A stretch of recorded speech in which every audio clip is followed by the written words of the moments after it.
You guys know at the beginning of the year, we turned back to the very beginning of the Bible.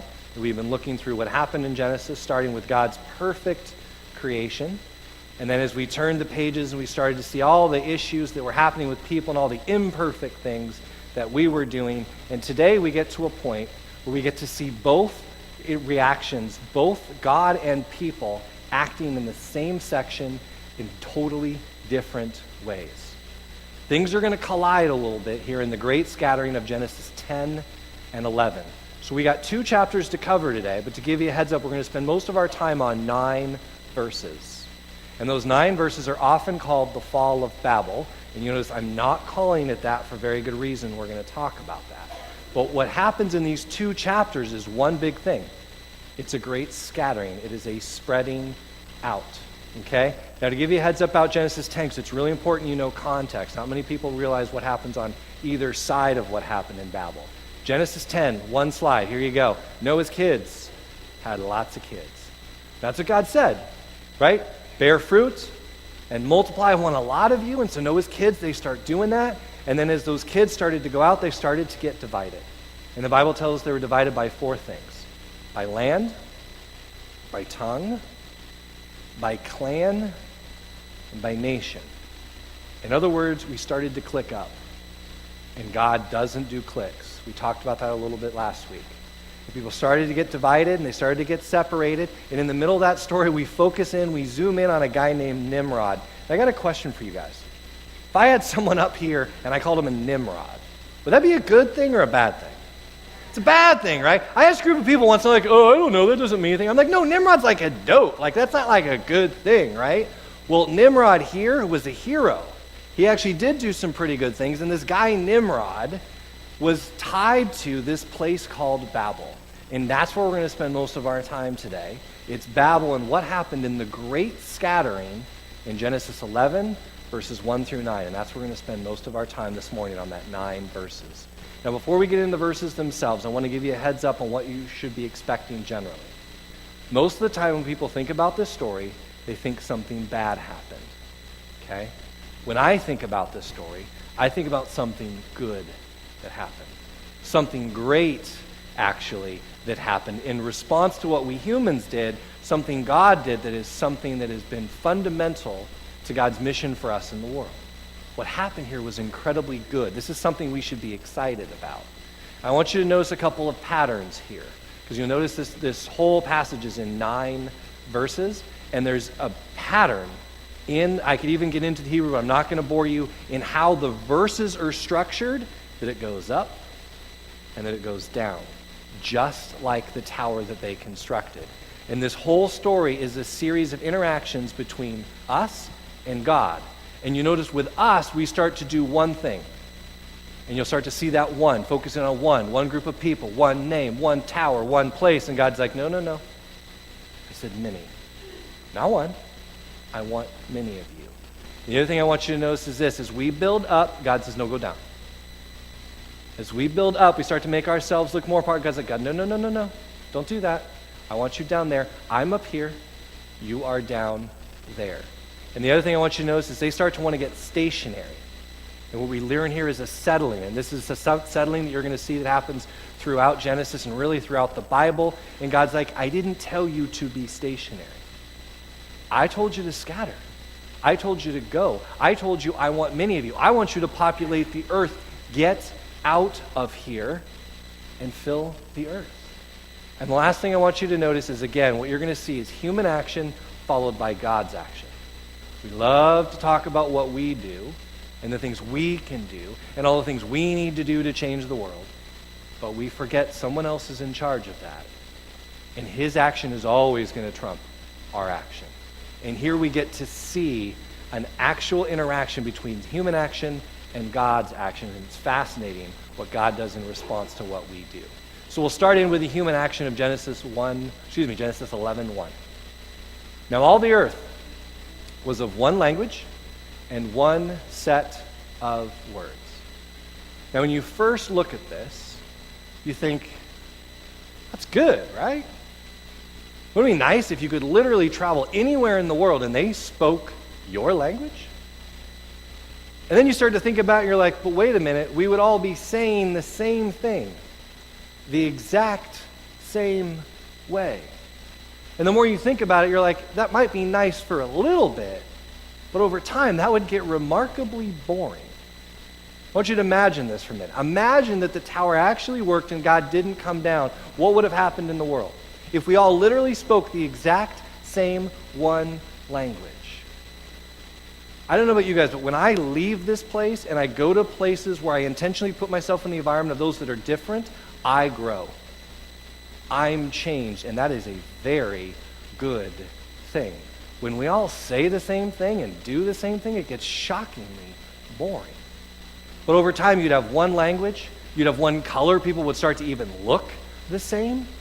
Think about how boring that would become, right? I think about the stained glass walls that we have over here on the church. Whenever you see stained glass, it gets its beauty from the difference in the colors. And the light comes through.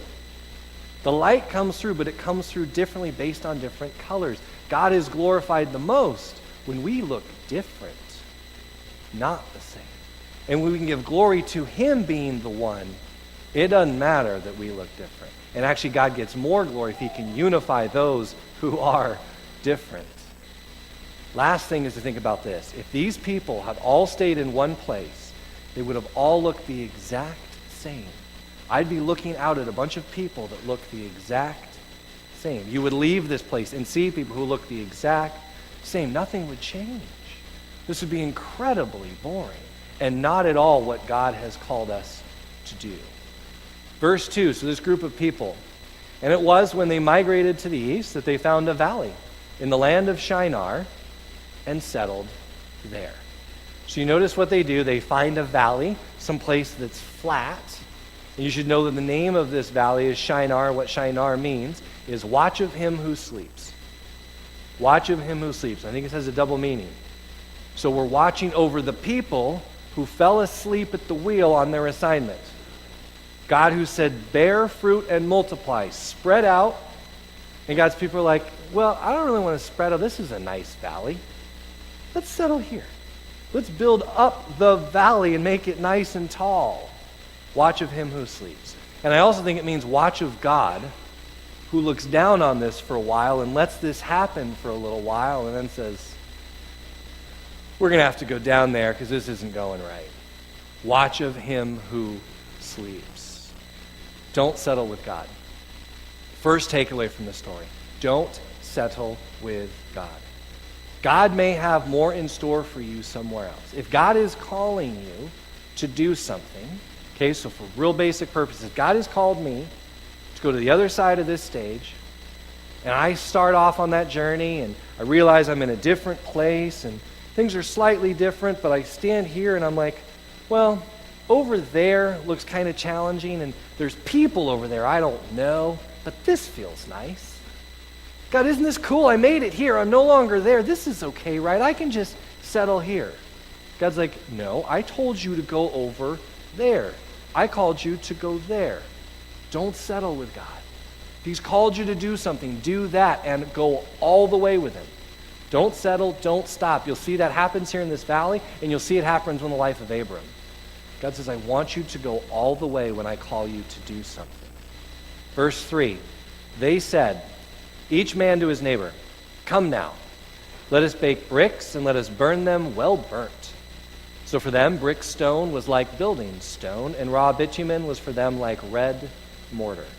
This word burnt, okay, this is what I do with my bacon, all right? This is saraf, and it means burn, absorb, consume. Take each of these bricks, and I want you to make them look the exact same.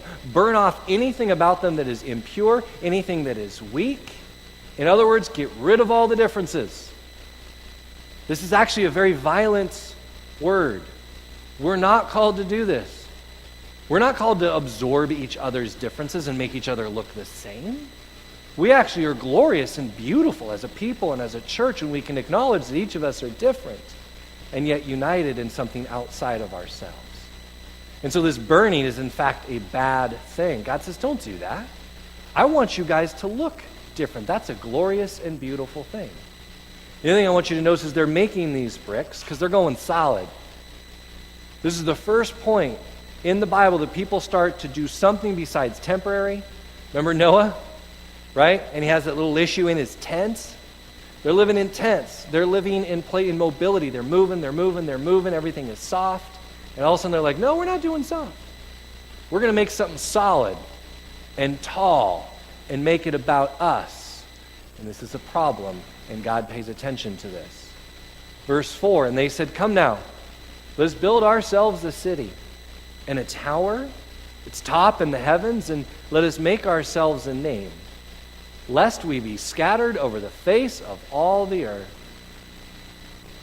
Note this word, ourselves. Ourselves. Let us make a name for ourselves. Let us do it ourselves. Let me do it myself. Don't build or make for ourselves. I think this is the moment in verse 4 that God's like, okay, this isn't cute anymore. I'm going down there. Because they're trying to do it themselves. They're trying to make it about themselves. And we're still trying to do this, guys. Trying to make it about ourselves, myself, what I'm trying to achieve. And God's like, no, this needs to be about what I'm trying to achieve with you, through you. It's not about us. It's about him. And notice how they're building. They're building up, right? We literally get this picture of a tower. They want to build the tower up into the heavens. And I love this picture in particular because it shows the tower before it's completed. Even before it's completed, it's already up in the clouds. They're trying to get themselves up to where God is, up in the heavens. And God's like, don't do that. Don't build yourself up. Don't try to make yourself taller, better. Jesus had a lot to say about this, right? We don't take the head of the table. You take the lowest seat at the table. And the other thing, speaking of Jesus, right, the message is you can't get to the heavens without God. Doesn't matter what we build. No human structure that we ever build will be tall enough to get us to God. No human activity will ever be good enough to get us to God. We need him. That's why we need Jesus. That's what faith is all about. I can't do it. You can't do it. He did it. And we just have to accept that. We get to accept that. We cannot get to the heavens without God. And the other thing what they want to do is they want to make it about their name. Right? We want to make a name for ourselves. It's not about our name at all. We need to be making a name for God. This is why I very intentionally get up every week and I never introduce myself. It's not about me, and it's not about our awesome worship leaders. They got great names, but I know they don't introduce themselves for the same reason. It's not about my name. It is about God's name. We don't want people coming to church for us. We want them coming to church for him. We have got to stop trying to make a name for ourselves. Think about the name of the church. Got a great name, Eastside Christian Church. Now you think of there's 3 words in there, right? Eastside Christian Church. The most important part of that name is Christian. It's not Eastside. Eastside's cool. I'm not saying change the name, okay? Eastside's cool. But it's about Christian. Because the moment we stop being Christian, we're not being the church, and no one's going to care that we're called Eastside because they're not going to be here anyway. The most important and the most beautiful part of the fact that we keep Christian in our name is we say to the people outside, we are Christian. We're trying to be. That's our goal. Because it's about Christ. Not us, not you, not me. We're not trying to make a name for us. We're trying to make a name for God. And notice one of the things they're super concerned about in this section. Lest we be scattered over the face of the earth. Like, oh no, not that. That'd be horrible. I would really encourage you, if you haven't done this, read this with someone who has spent a lot of time in the mission field. They'll give you a gorgeous perspective on this and the incredible things that happen when you actually are scattered throughout the world. It's a remarkable thing that happens when you truly try to take Jesus to the ends of the earth, which is exactly what Jesus told us to do. So verse 5, God's coming down.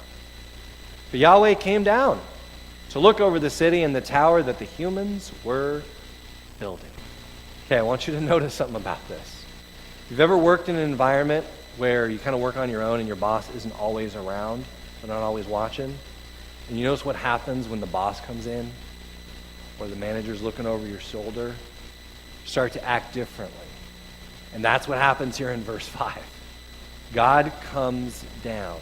And remember what they were building, right? They're building this tower. They're going to build this tower up to the heavens. They're going to get to the heavens on their own.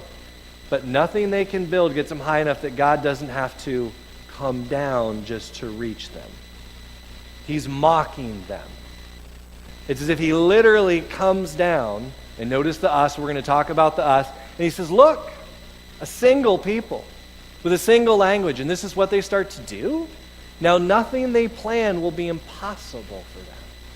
When God comes down, we need to pay attention. There's a few times in the Bible that this happens, where it says God comes down. And the most important one was Jesus. Jesus is the coming down of God. Jesus is God showing up and showing exactly what he looks like and exactly how he acts and exactly how he loves and exactly what truth he stands for and exactly how much he loves us by what he gave for us. When God comes down, we need to pay attention. Verse 6. Yahweh said, here, they are one people with one language for them all, and this is merely the first of their doings. Now there will be no barrier for them in all that they scheme to do. I remember the very first time I read this on my own. I was like, whoa, whoa, whoa, whoa. God actually put barriers up? Why would God do that? I don't like barriers. I'm naturally resistant to them. And so I'm like, that just seems really rude. Like they're doing something, they're on a mission. Why would God come down and put barriers in their way? What's the deal with that? And the older I got, the more mature I got in the faith, I realized, wait a minute. God came down to protect us. God was protecting them. He knew, left to our own devices, we are going to make mistakes. If you have any questions about that, read the news. We're really good, folks, at making mistakes on our own. And so God's like, no, they actually need barriers. I'm going to come down and give them those barriers. Because God knows this. One of the reasons it's so important to read this story after looking through Genesis like we have is remember what happened in the garden. They took from a tree they weren't supposed to take from. And that tree had the knowledge of good and evil. Which means that as of that point, evil entered into the plans of men and women. And so God knew that. And he's like, now you got evil in your plans. Now you're really going to need me. And so God comes down and he sets barriers to protect us. Think about it this way. God does not want us to do it alone.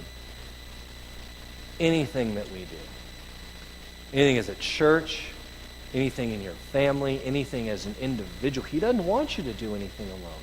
There's no relationship, there's no situation, there's no part of work, any part of your life God wants you to do alone. He wants to do it with you.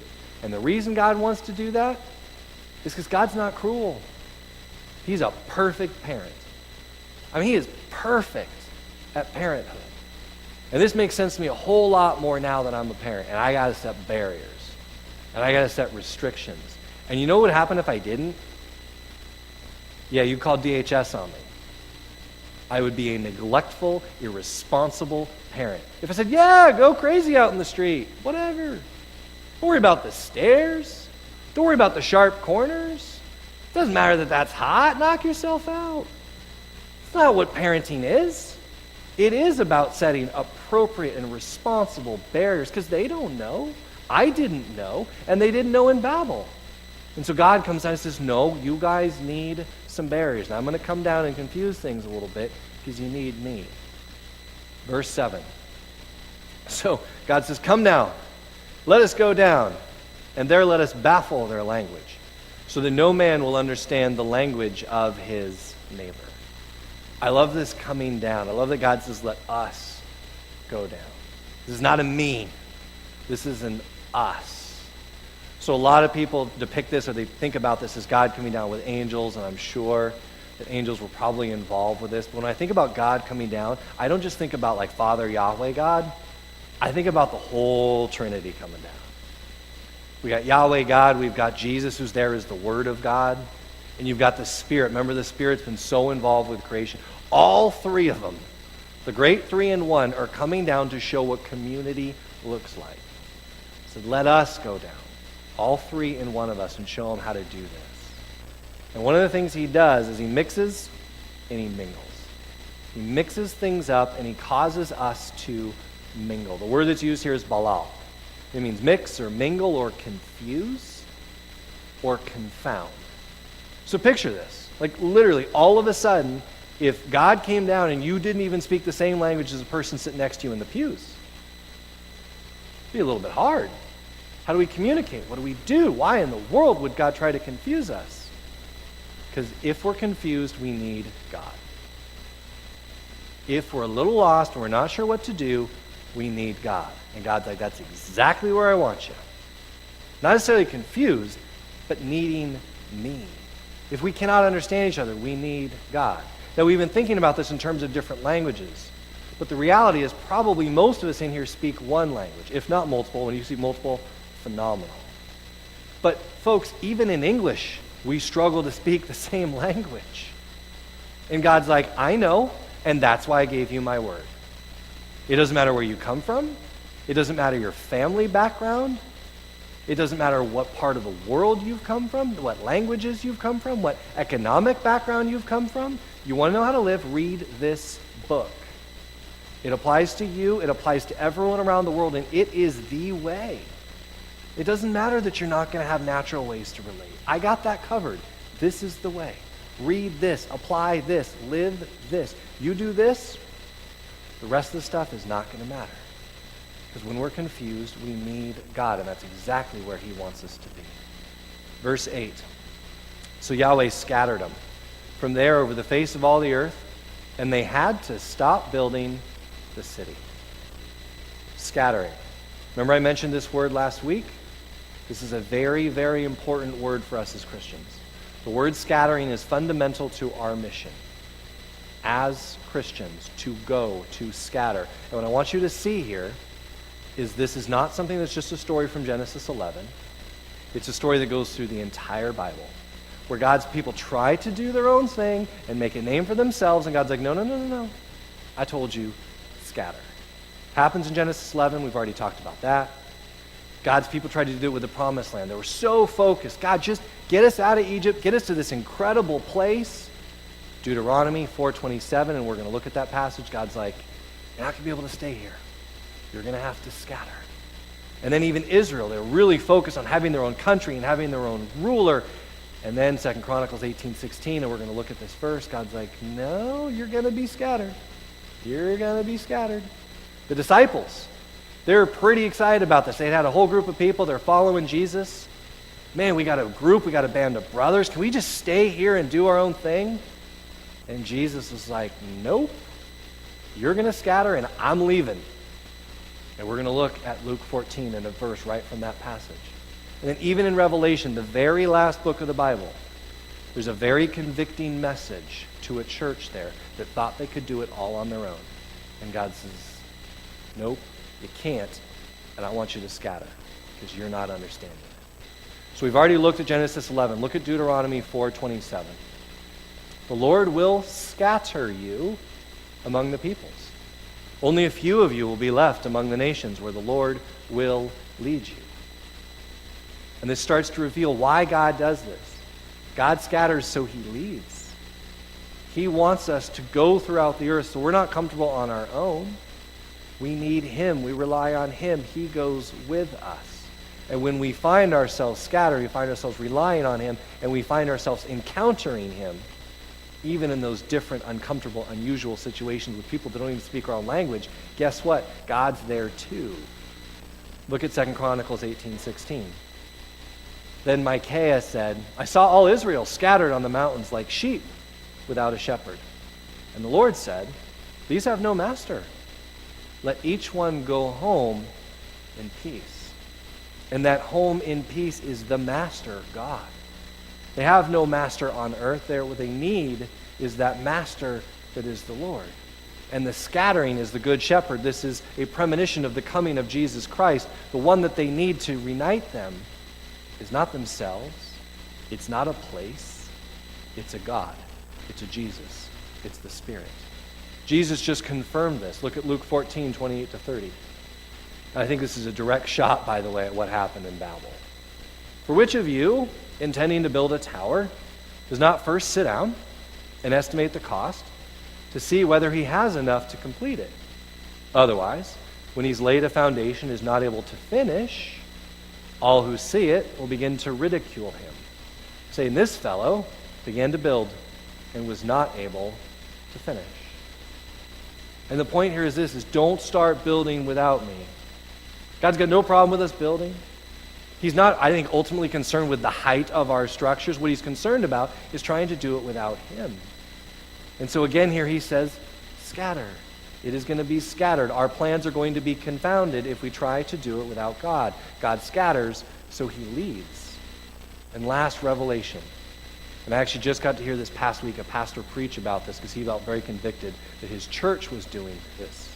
And so God brought this verse to him and said, I want you to pay attention to Revelations 3:16-17. So, because you're lukewarm and neither cold nor hot, I'm about to spit you out of my mouth. For you say, I'm rich, I've prospered, and I need nothing. You do not realize that you are wretched, pitiable, poor, blind, and naked. And I just picture this church probably growing a lot in people, maybe had tons of resources and wealth. We got it covered. We have prospered. We've made it. And God's like, you're nothing. Because it's no longer about me. It's no longer about my son. And so here, even at the end of the Bible, God's saying, if you try to do this without me, I'm going to scatter. Because God scatters, so he leads. Verse 9. This passage ends with the following verse. Therefore its name was called Babel, or Babel. For there Yahweh baffled the language of all the earth folk, and from there Yahweh scattered them over the face of all the earth. Folks, Babel did not fall. There was at no point in time God came down and looked at the tower and kicked it over. It didn't happen. Now, I'm sure Babel didn't make it. Right over time they left it, they abandoned it, so it crumbled and it fell. But that's not what the passage is about. It's about a scattering. Babel wasn't finished. That's what happened. People were scattered because they couldn't build this tower on their own for themselves. They were scattered. It didn't fall. This is about a scattering. And the reason why it's called Babel, this is a beautiful play on words. I don't want you to miss this. The word in Hebrew is Babel, or Babel, and it means confused medley of sounds. So just different sounds coming out. No one really knows what the other person is saying. My 1-year-old does this quite a bit, right? And it's cute with a 1-year-old. But man, once you clear one, it's no longer cute. And you picture a whole bunch of adults and they're talking to each other and they're speaking all these weird words and no one understands what they're saying. And yet I want you to know what the Babylonians saw it to mean. The Babylonian meaning of this very same word is gate of the god. So this thing, this name that God gave them that said, you guys are confused, you're making weird sounds, they saw as, no, this is a gate where we get to meet the God. We can build up a tower high enough to meet God. And God's response is, you want to make me? You want to meet me?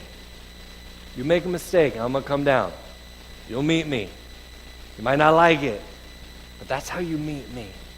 I can be with you all the time. You need to build a tower. You don't have to try to get to me. Just talk with me. Love me. Follow me. Communicate with each other even through me. And so this place gets called Babel. Now I want you to notice how this passage ends and how it starts.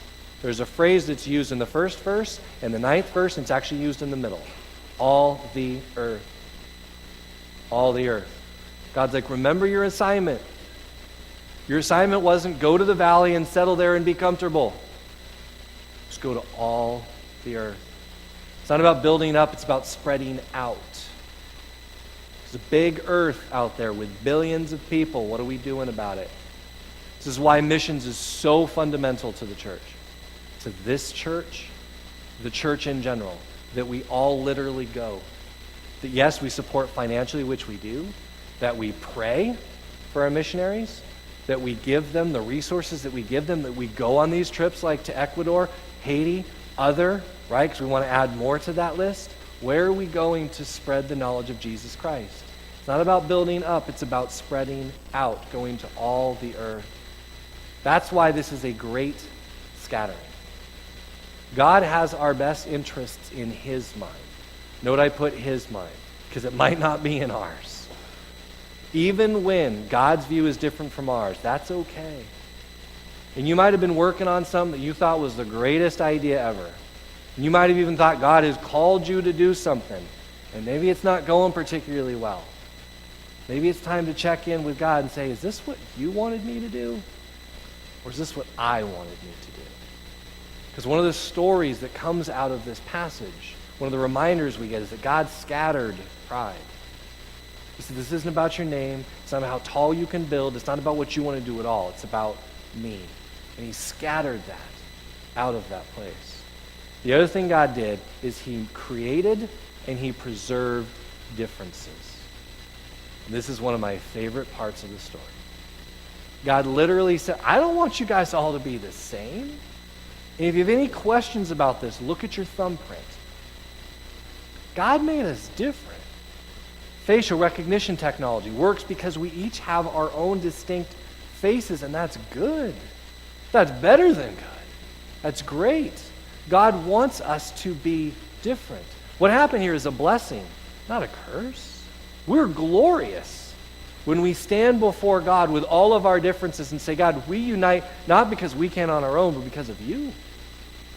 Because of who created all of us, because of who died for all of us. It's not about us. And we're glorious if we allow ourselves to be different and to appreciate those differences.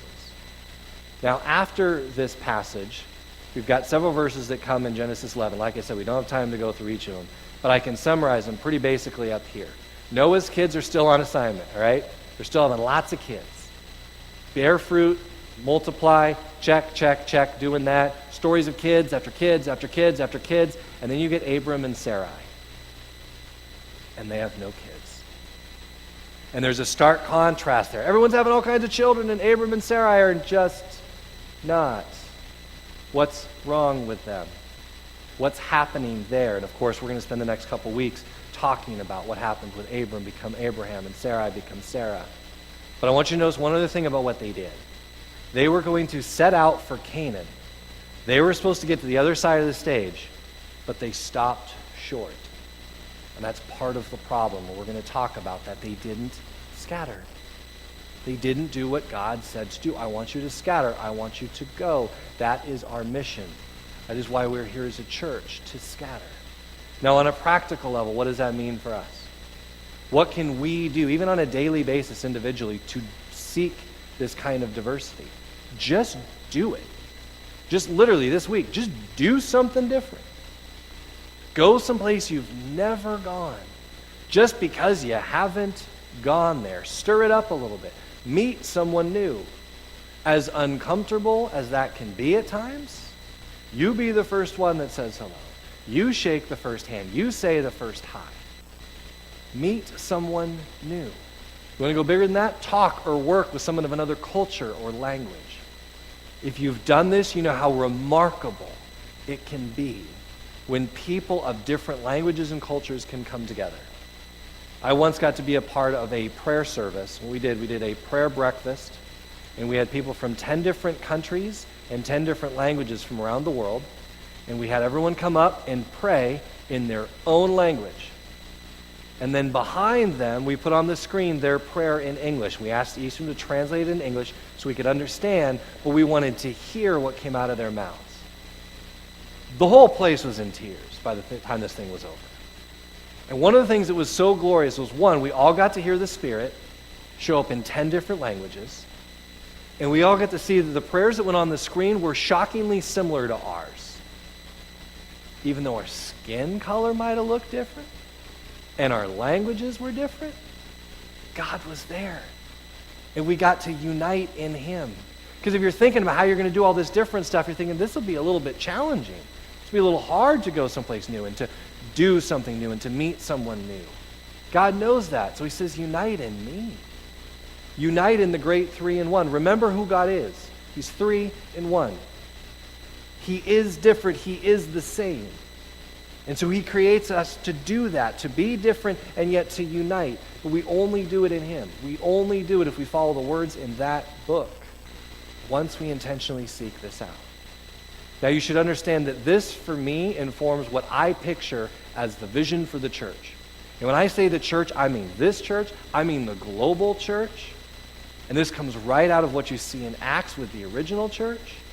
The church is a multi-generational, multicultural church. It is not one people who come together because they're all the same. It's a group of people who come together because God is the same. And we want to unite in Him. In all of our different cultural backgrounds, where we come from the United States, where we come from the world, all of our different worship preferences, all of our different sermon preferences, all of our different seat preferences, all of our different temperature in the room preferences. And we say we're setting all that aside, that we're coming to worship Him, we're coming to learn about Him, we're coming to glorify Him, and that we're not staying here. Because in a little bit, you're going to get dismissed to scatter. And then I hope we come back and we refuel and we scatter again. Because that's what the church is called to do. To be a church that exists from multiple generations, come from multiple cultures, and to unite in God. And as you take communion this morning, I want you to remember that you're doing the one thing that we have in common. Regardless of where we come from, remember that communion, that root is commune. It's the exact same root as the word community. That's intentional. God said, I want you to do this. Jesus said, I want you to do this in remembrance of me. When you do it this morning, I want you to think, you're doing that with everyone else in the room who is able to do that. And that's the one thing that brings us together. And it's not something that any of us did. It's something that He did. Let me pray before we take communion through the next two songs. Father God, we thank you so much for this story, this reminder of what happens when we try to build our towers, when we try to make ourselves look good, when we try to make a name for ourselves. You say, no, I want you to scatter. I want you to make a name for me. I want you to let the world know that I created them too, I love them too, I died for them too. And Jesus, we acknowledge that you are sitting right now at the right hand of the Father on the other side of that crucifixion. You are risen, and you are still calling us to scatter and to go. And as we take communion this morning, we remember there is one thing that bonds us better than anything else, and it's Jesus, your sacrifice. As we take the bread, I hope and pray we remember the body of Jesus broken for all of us and everyone else outside of this building. As we take the cup of juice, I hope and pray we remember that your blood was spilt for us and everyone outside of this building. And that encourages us, that unites us, and that gets us out of here to remind the world that you love them too. We do this in your name, Jesus. Amen.